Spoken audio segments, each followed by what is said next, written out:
All right, let's dive into a story that, on the surface, is about a simple power outage in Greenland.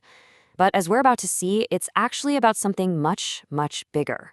We're talking global politics, strategic posturing, and some pretty critical vulnerabilities. I know, it sounds like a strange question, right? A storm in Greenland and the White House?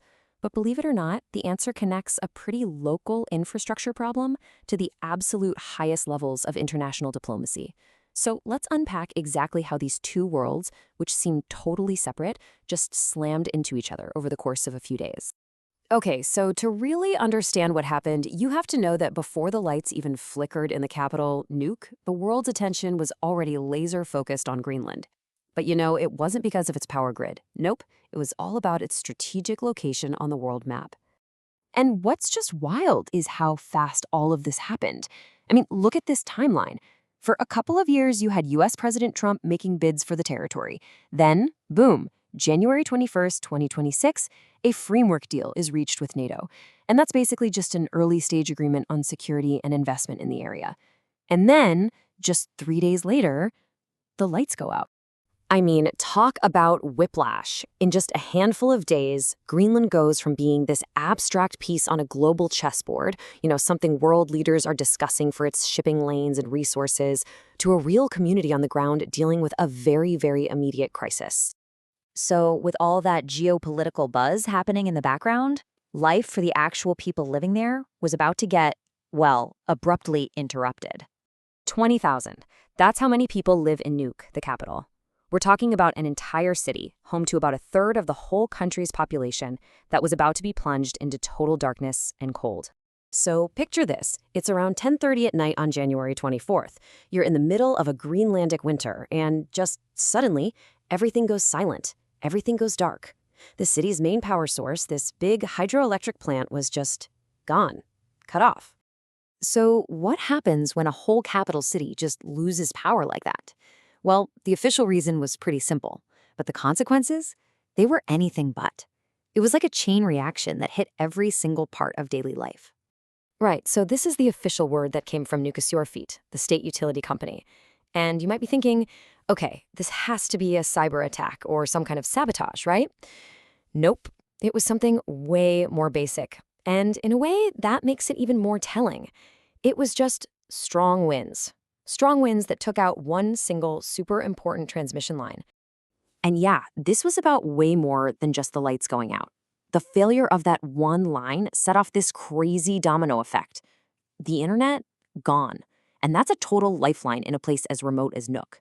The police emergency lines, they went down too. Even the city's water supply was hit. It just goes to show you how all these systems are tangled together and how fragile they can be. And fixing this wasn't some easy, quick job. I mean, 3 hours into the blackout, crews were scrambling just to get an emergency plant online. And even then, power was only partially restored.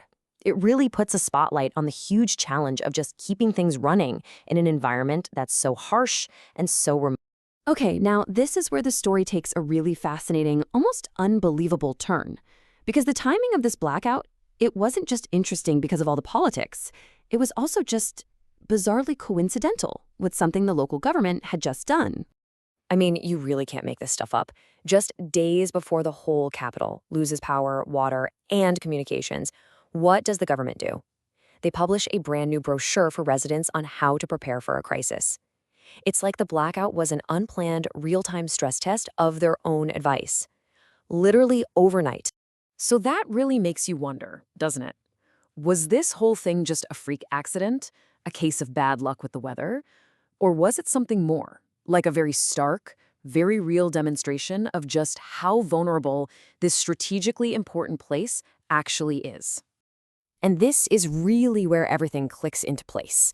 You have the local, on-the-ground reality of a single downed power line crashing right into this massive global focus on Greenland as a strategic prize.